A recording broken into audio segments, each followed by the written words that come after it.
May hapon. Maayong hapon. May hapon. God bless. God bless. God bless.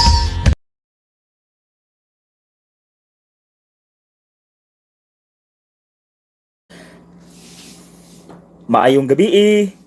Binase sa ako ang kasinatian, binase sa ako ang nabantayan sa palibot. Daghan gyud ang nanginahanglan in taon sa mensahe sa pagkabanhaw. Kay lagi mas kusgan gyud, mas influential gyud ang problema ug ang kasakit nga dala niini. Maunang bisan kita mga Kristiyano, pag-abot sa problema, mas maunhan ta sa kasakit sa problema kaysa sa mensahe sa pagkabanhaw nga mao ang paglaom, nga mao ang kahayag ug himaya. Ang atong topic mao kini. What changed in the world as a result of the resurrection? Unsay nausab sa kalibutan isip resulta sa pagkabanhaw sa atong Ginoo? Mga igsuon, maunay atong tubagon ug hisgutan karong gabi una. Daghan patang pangutana pero magsugod ta diri. Okay? Now, akong basahon ang in English nga tubag nga naa diri sa libro. Mauni ang tubag mga igsuon kung unsay nausab sa kalibutan isip epekto sa pagkabanhaw ni Kristo. Because death is now no longer the end of everything, joy and hope came into the world.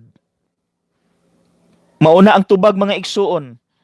Joy and hope came into the world. Now that death no longer has dominion over Jesus, it has no more power over us, either who belong to Jesus. It has no more power over who belong to Jesus. Ang kamatayon wala nay power kanato nga nabilong kang Kristo nga nabanhaw. Ang kamatayon dili na ang katapusan sa tanan, kundili naa ang kalipay ug paglaom ni ana. We are never the same people again. Ang kamatayon has no longer dominion over Jesus. Napildi sa atong Ginoo ang kamatayon. In fact, mga igsuon, abi ninyo, naa ang yawa, gatintal ni Kristo, didto pa lang sa iyahang paghilak sa hardin sa Getsemane. The devil was already there, tempting Jesus. If you are the Son of God, nganong mag-antos man ka? Nganong dakpon man ka? Nganong kulatahon man ka? Nganong ilansang man ka sa cross? Pwede man na nimo ma-avoid. You can avoid all these sufferings. You can call your Father in heaven to assist you. He can do everything. Mahimo niya tanan. Tawga ang Amahan aron maundang naning pag-antos mo. Mga igsuon, the devil was there. Sa dihang si Kristo gikulata, the devil was there. Ga-smile. Gapasuya. Gatintal. O tanawa nga nung gaantos ka. Anong gikulata man ka diha karon nga pwede man animong malikayan. Pwede man animong malikayan. Kay anak ka sa Dios ug Dios ka mismo. Pagpas-an ni Jesus sa krus, The devil was there. Nganong gaantos man ka? Nganong gapasan man ka anang bugat nga krus? Kapila na ka madagma, nganong mubakod pa man ka? Undangi na. Tawga na ang amahan, tawga na ang mga anghel to assist you. Mga igsuon, dugay ra nang gitintal si Kristo sa yawa. Kato palang pagsugod niya sa iyahang misyon, human siya gibunyagan, didto sa bukid, gitintal na siya sa yawa. Ambak, gikan aning habog nga building. Total, salon mangkas imong mga anghel. Now, karon si Kristo gapasan sa krus, gitintal gihapon. Sangpita ang mga anghel, tabangan kanila. Sangpita ang imong amahan, undangi na ni. Sus mga igsuon, to cut the long story short, gasigig tintal ang yawa. Pero si Kristo, hangtod sa katapusan nga gininhawa niya, niingon na lang siya, amahan, into your hands, sa imong mga kamot, akong itugyan ang akong espiritu. Ug siya namatay. Mga igsuon, tilde ang yawa. Walay power ang yawa kang Kristo. Walay power ang kamatayon kang Kristo. Nabuntog, napilde ni Kristo ang kamatayon. Ug maunay na usab sa kalibutan, sukad si Kristo na banhaw mga igsuon. Naa ang paglaom. Siguro sa una nagunahuna nga diri rataman sa kamatayon. Ilibin na sa una no nga daghan kaayong mga pilosopo nga nagunahuna nga walay Dios. Kung naa manggaling ang Dios, kitang mga hinimo taman ratas kamatayon. Pero gipakita sa atong Ginoong Hesus nga dili ending ang kamatayon.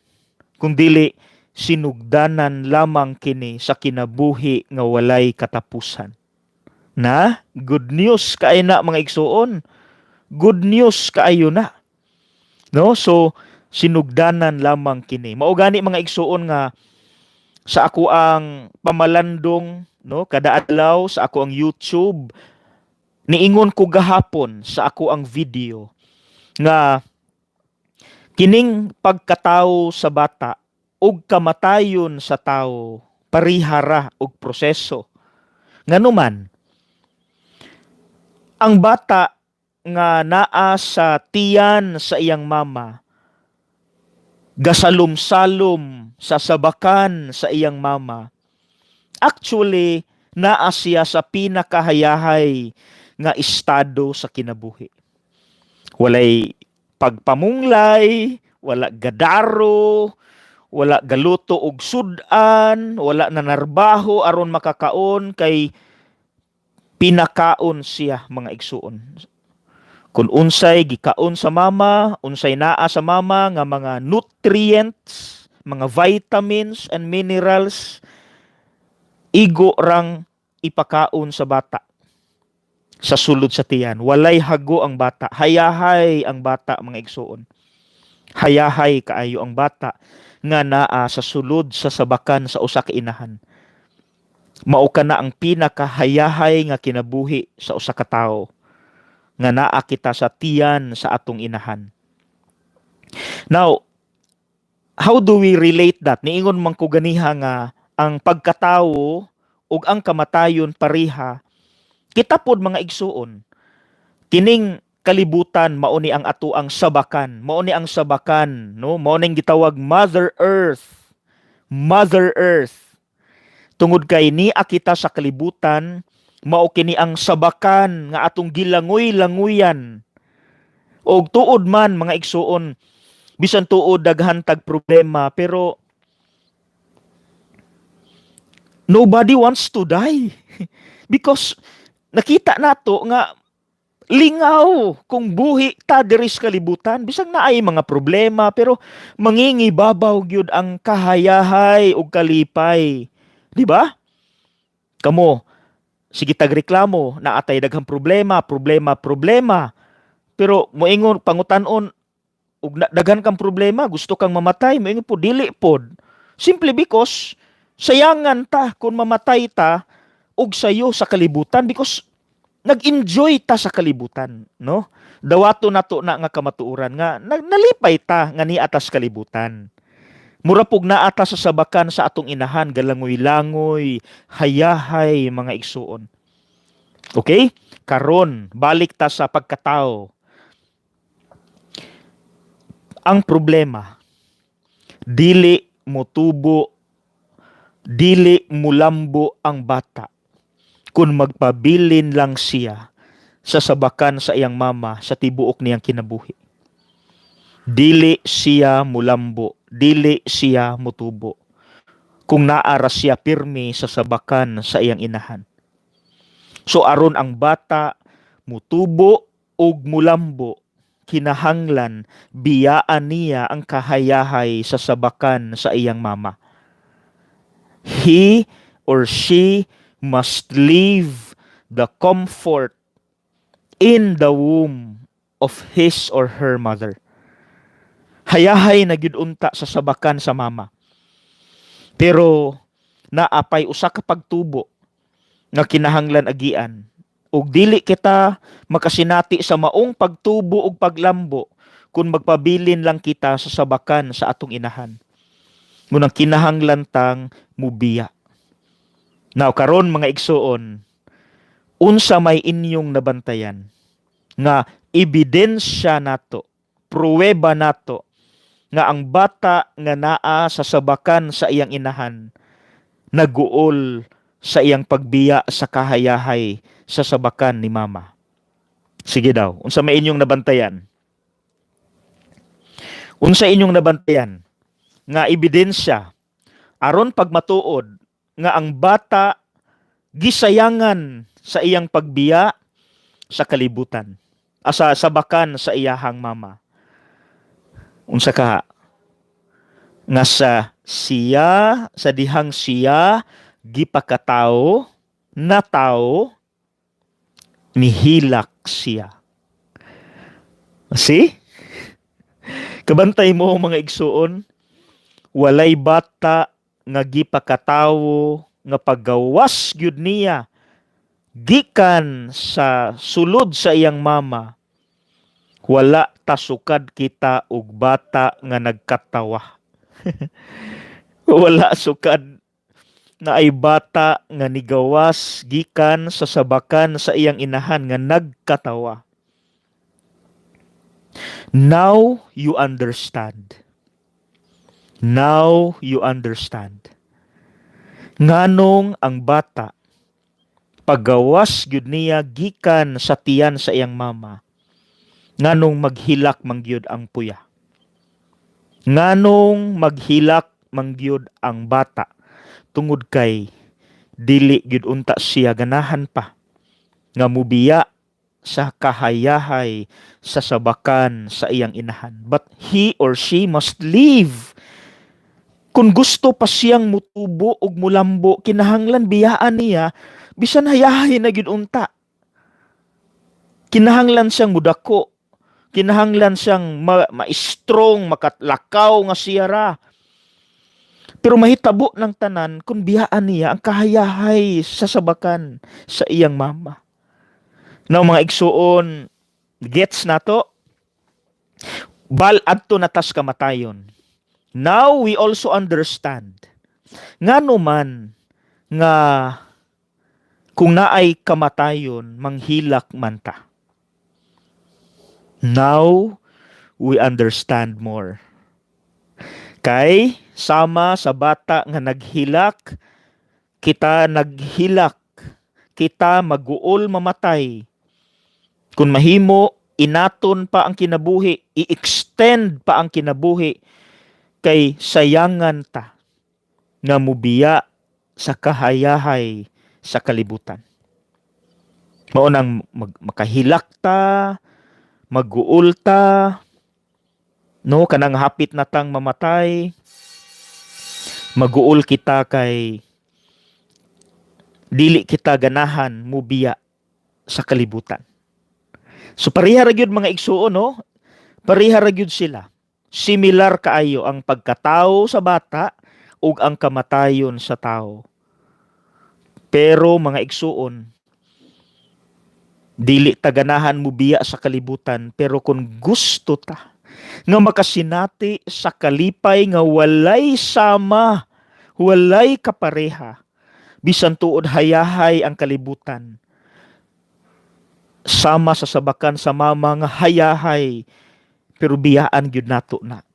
Kung gusto tang musinati sa pinakanindot nga kalipay nga walay sama, nga mao ang langit. I hope that is clear. I hope that is clear. Okay? So mga igsuon, ang kamatayon dili di ay katapusan, kun dili sinugdanan lamang sa kinabuhi nga walay katapusan. Whether we like it or not, kinahanglan tang mamatay. Kinahanglan tang muagi sa kamatayon kung gusto tang musinati sa mas nindot or pinaka nindot nga kinabuhi, nga mao ang langit. Kuyog ni Lord, kuyog ni Mama Mary, kuyog sa tanang mga santos ug mga anghel. Kung gusto tang malangit, kinahanglan tang muagi gyud sa kamatayon. Bisan tuod makahilak ta kay sayang ang kalibutan mga igsuon. Sayang biyaan. Sayang. Pero we must leave this world in order for us to experience the most beautiful of all, and that is heaven with the Lord, with Mama Mary, with all the saints and angels. Na? So mga igsuon, I hope that's clear. So, kung saan man nato ipagpamalandong karon nga we are never the same people again. Nga human na nabanhaw si Kristo, lahi na gyud ta. Lahi na ta, dili na unta ta negatibo kanunay sa ato ang kinabuhi. Dili nato tugutan ang kamatayon nga maoy muhugno nato. Because death again and again and again and again is not the end. So dili ta dapat mahugno anang kamatayon, di na dapat mupildi nato. Di na kapildi nato, kay gibuntog na ni Kristo. Ang katapusan mga igsuon, nga walay katapusan ra pod, ang kalipay ug paglaom nga dala sa pagkabanhaw ni Kristo. Maunang sige kog tambag mga igsuon nga kung naatay problema, igo ratang muhilak. Igo ratang muhilak, pero dili ta mo surrender. Kinabanhaw si Kristo. Nagdala ang iyang pagkabanhaw ug paglaom ug kalipay. Maunang mura ra gud tag naghangad sa langit, dayon gadag-om, ngit-ngit kayong langit kay napuno sa panganod nga itom, lagom. Pero kabalo ta, aware kita nga naay adlaw nga nagpahipi sa likod ni anang ngit-ngit nga panganod mga igsuon. Kabalo man ta ana.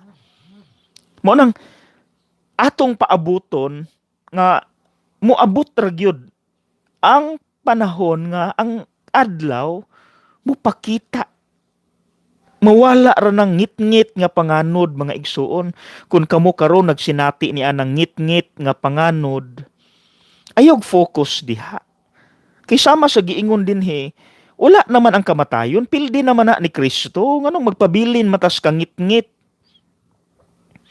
Gibiyaan na gani ni Kristo ang ngit-ngit nga lubnganan para ipakita nga kita, we belong to kahayag, to the light.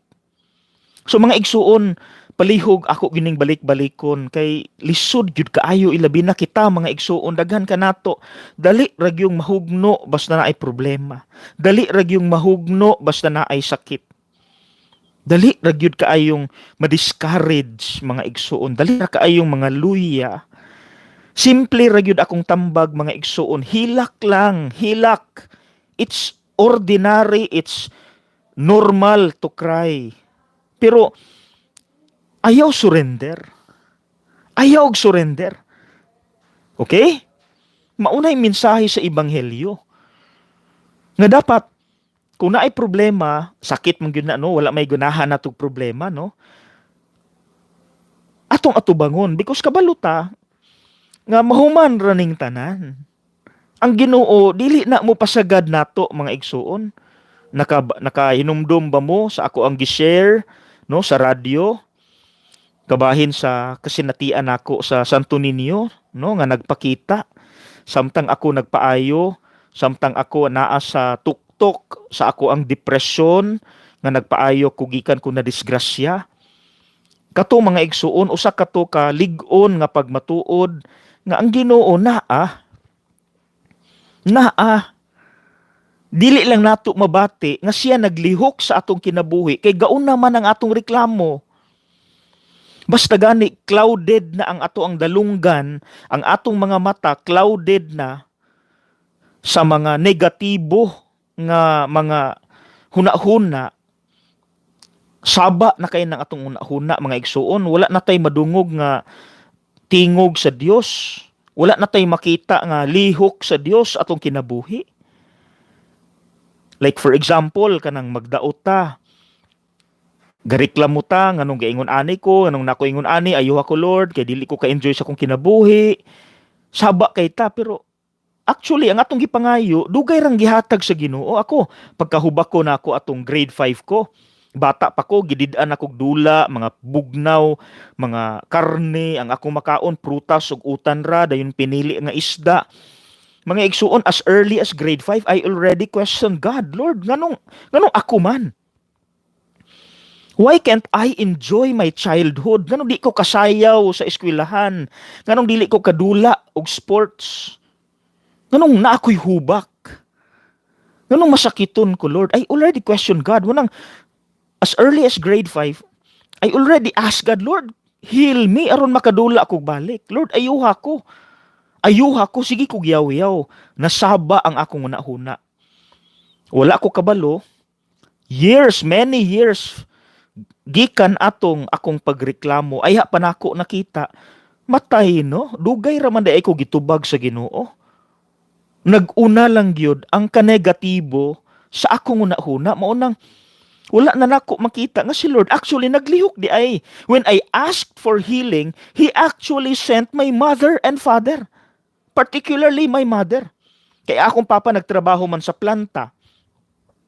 Ang akong mama mo ay naa kanunay nagbantay na ako sa ospital.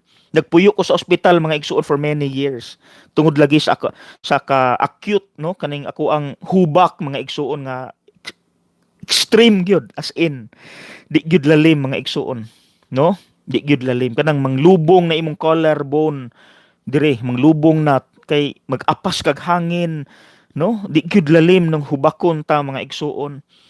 And I realized many years gikan ko nagsigig reklamo. Actually, God already answered my prayer. Wala lang nako makita iyang answer because gauna ang akong negative. Gasigi kog reklamo. Kamo pod mga igsuon basin kamo nga naminaw karon, gasigi mo reklamo sa inyong kinabuhi nga pait kay diri, pait. Ang Ginoo galihok na. Try to be quiet. Bisan gamay lang. Lingkod atubangan sa imong altar or sa ibabaw sa imong katre before ka matulog. Kanang ikaw ra usa, kanang mupiyong lang ka, wala kay istorya, kanang imo lang tan-ahon ba imong kinabuhi, kumusta? Ug makita nimo actually si Lord galihok naman di ay. Gipadala may din niya to akong auntie, akong uncle, akong igsuon, akong mga pag-umangkon, mo may gaatiman nako. Actually instrumento dai sila ni Lord nako. Wala lang nako sila makita na take for granted lang nako ning mga tawhana because gauna ang akong reklamo. So mga igsuon, maunay problema nato ba? Basta mag-una gani atong unahuna nga negatibo, tanan nga mugawa sa atong unahuna, mga baba ug mga actions, puros na negatibo, bugat na. Bugat na gareklamo na ta. Pero moingon ta nga bugat ang cross, pero ako ning pasanon, total si Kristo nabanhaw man. Ako pong makabot ang pagkabanhaw in God's time ay kanindot sa kinabuhi mga igsuon. Igo ra kang mohilak pero dili ka mo give up. So mga igsuon, I hope klaro kaayo na nato mga igsuon. Okay? I hope klaro kaayo na nato. So karon, mauna na ha, mauna na siya.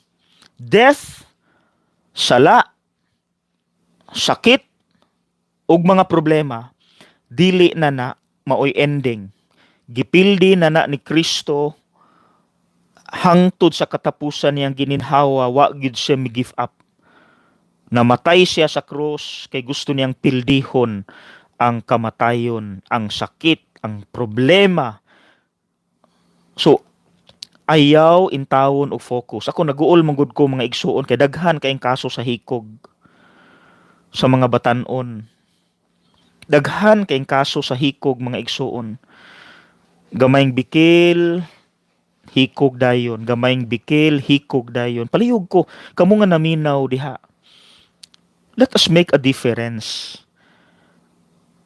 Ang depression mga igsuon, dili na ra ba na maatikan. Tungod kay ang mga tao nga na-depress, dili man na nimo makita nga guol. Magmaskara man na. Ang ilang ipakita, kalipay man, nagkatawa man. Pero may bawaan na lang nato na naghikog na. So mga igsuon, let us help each other sa pagsugpo ni ining maong mentalidad, kining suicide. Please no to suicide. Mao gyud ni kontra sa Easter mga igsuon. Kay kanang tawo nga maghikog, hopeless man na god. Anyat ang mensahe sa Easter, ang mensahe sa pagkabanhaw, paglaom baya. Paglaom. So manang mga igsuon, di man nato mabasol ang tawo nga naghikog. Ako kapilan ako nagmisa. No, kay gitugot naman. Pero we dili nato mabasol kay wala siya sa saktong huna-huna. We cannot blame, no, a person nga naghikog kay wala siya sa iyang saktong huna-huna. Pero we do not tolerate that. Nga mao na lang po na solusyon kung hopeless natin. No. No. Ayaw. Dili na solusyon mga igsuon. Kung kabalo lang unta ta mo nang tabangi mi. Kay dili na mo makaya tanan. Nisulod na kog YouTube, nisulod na kog Facebook, nisulod na kog Twitter, nisulod na kog Instagram. Tanan gisudlan nako para ma-evangelize lang gyud mga igsuon. Kining pagkabanhaw ni Kristo nga mulaom hope. No hope salig ni Lord nga ihatag ra niya in His time ang pagkabanhaw. Mahuman ra ni. He will restore our life. He will restore our life in His time. Munang mulaom ta niya. Musalig niya, mutuo ta niya. Dili ta ma-hopeless. Okay? Mga igsuon, we are never the same people again. Nausab naman ta. Kinabanhaw na ang atong Ginoo. So ang ending nato, dili kangit-ngit. Mugawas kita sa kuweba sa kangit-ngit. Si Kristo nigawas sa kuweba nga ngit-ngit. Ug nahimo siyang kahayag. Kahayag means paglaom, kalipay. Okay? Let's proceed to the second question. Actually, related naman ni siya. Can you be a Christian without believing in the resurrection of Christ? Pwede ba ka nga matawag nga Kristiyano nga wala ka nagtuo sa pagkabanhaw ni Kristo? The answer is no. Big no. No as in no. Dili ka pwedeng tawagong Kristiyano kung wala ka nituo sa pagkabanhaw ni Kristo.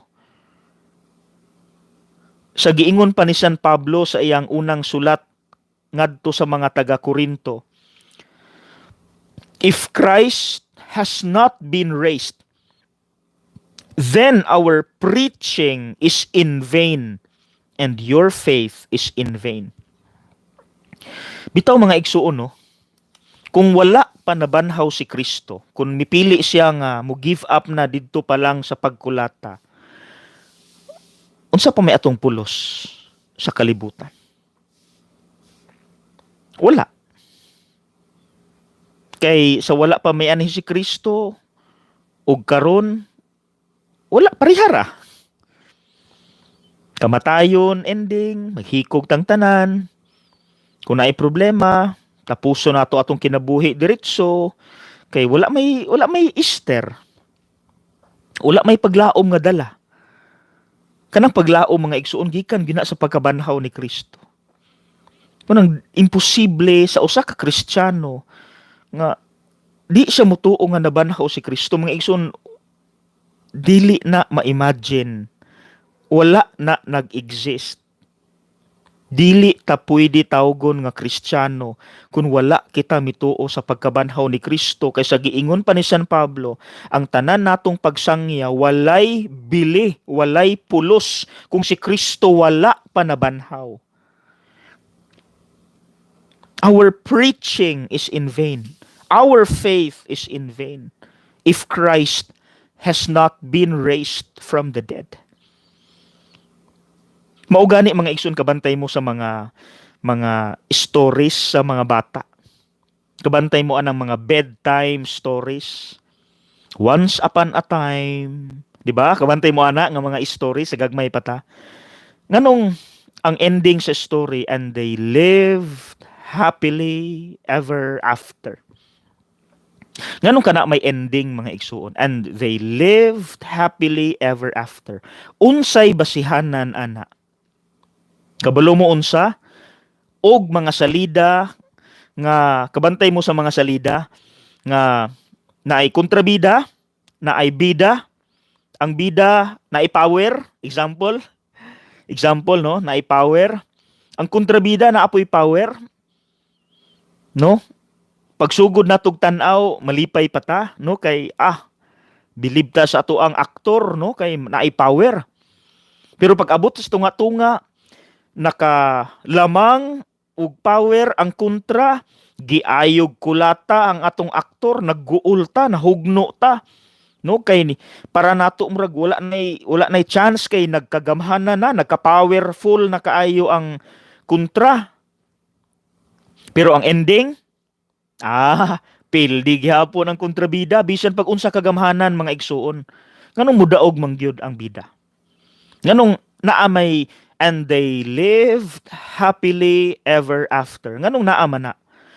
Ang gibasihan ani tanang stories, movies, mga igsuon, ang pagkabanhaw ni Kristo.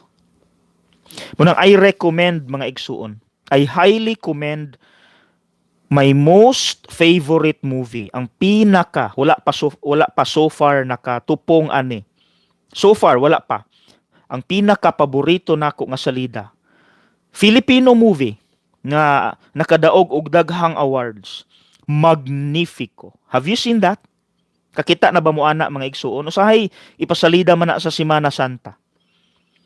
Pero if given the chance, kamo nga makapangita ana nga salida, palihog ko. Palihog ko mga igsuon, tan-awa. Tan-awa ang salida. Okay? Tan-awa ang salida. I guarantee nga di ka magmahay. Maghilak-hilak ka. Pero ang ending mga igsuon, Kristo kayo, as in, basta moingon na lang gid ko, Kristo nga naghatag og paglaom sa tanan. He restored everything. Tanang mga gusot iyang na-arrange, na-restore, nahanay pagbalik. Magnifico. Okay? Palihog ko mga igsuon. Palihog ko. Atong tan-aw na ha, kung makahigayon mo. Magnifico. Now, naay mga pangutana din nga pwede natong tubagon nga sama ani how did the disciples come to believe that Jesus is risen? Nagpakita si Kristo nila. And they were never the same people again. I suggest basahan ninyo ang Acts of the Apostles. Na kung naamoy Bible, kanang human sa ebanghelyo ni San Juan, John, ang sunod ana buhat sa mga apostoles or Acts of the Apostles. Diha nimo makita ang kanhi Pedro nga talawan. Ang kanhi Pedro nga inconsistent sa iyahang pagtuo. Mabasa nimo sukad pag nagpakita si Kristo og gipasaylo siya sa iyang pagbudhi, si Pedro was never the same again.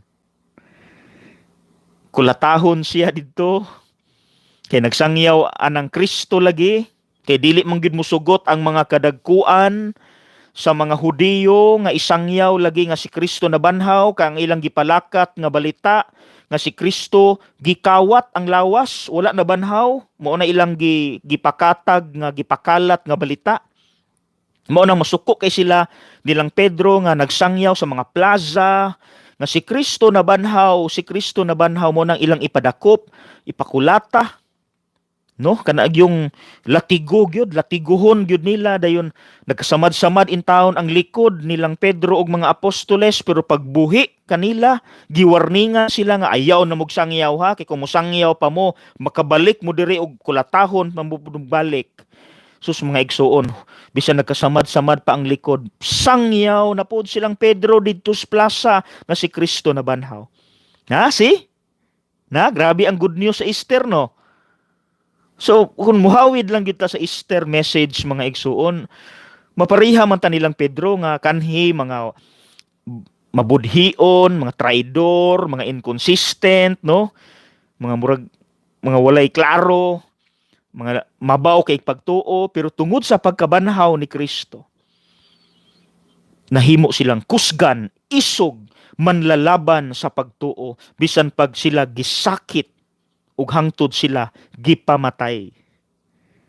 Na imagine mga igsuon ha, naghikog si Judas, no? So 11 na lang sila kabuok. Ang nipuli nila Matias, so 12 na pud sila kabuok. To cut the long story short, di ba nanago man to silang Mateo, kisa to Simon, no? Saint Jude Tadeo, no? San Judas Tadeo, silang Andres, Santiago, nanago mo gito sila, no? Abi ninyo mga igsuon, si Juan ra ang namatay sa katigulangon. Na only John died due to old age. Silang Pedro, Andres, Santiago, and the rest of the apostles, except ni John, nahimong martir kay bisan sa hulga sa kamatayon, dili na sila talawan. Tanglimbawt akong balhibo mga igsuon, pagkalamia sa niyo good news, oy. Basta muhawid lang gyud ta sa pagkabanhaw ni Kristo, nga dala ang paglaom ug kalipay, mapariha gyud ta sa mga apostoles nga dili na mahadlok mamatay, atubangon ang paglutos, atubangon ang sakit, atubangon ang problema, pasanon ang krus. Because kabalo silang Pedro, na human aning kamatayon, si Kristo nagpaabot na sa langit nila. Kita pod mga igsuon, human ining problema tanan, na i-reward si Lord para nato. In His time, He will give that to us. Okay? Hope and hope and hope. Laom, ug laom.